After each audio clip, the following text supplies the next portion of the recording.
इश्क की दीवानगी सर पे चढ़ के बोले, कतना दिन से गोलाई की के रही फेरा में हम लागल।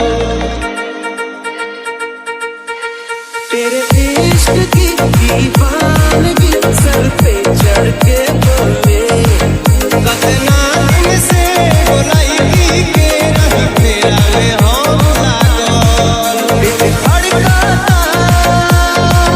दिल धड़काता केहू के प्यार में, केहू के प्यार में।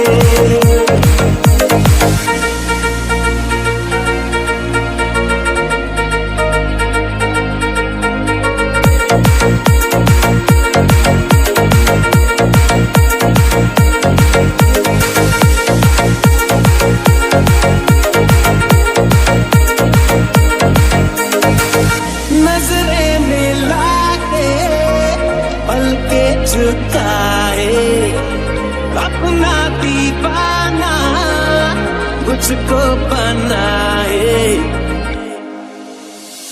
बाप आने से पहले दिल टूट गई, हमरा खातिर जैसे खजाना लूट ऐसी गई। बातों से कुछ होता है, नींद उड़ती है, चैन होता है। हद से ज्यादा प्यार में रही करा हम पागल। सोचते रही आई लव यू कहब, सोचते रही आई लव यू कहब। तले दोसर ले भागल, तले दोसर ले भागल। तेरे इश्क की दीवानगी सर पे चढ़ के बोले, तूने क्या किया, ये क्या हुआ, दिल टिंग डोले।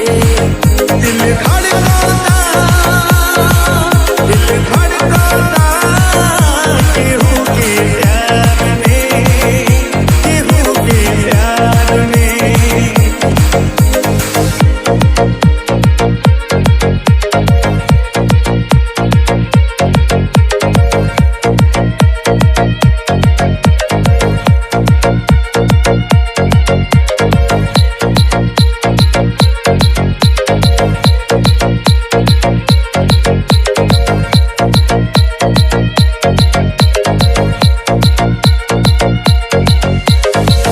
सोलह बरस तो मैंने संभाला, इस दिल को तूने मुश्किल में डाला।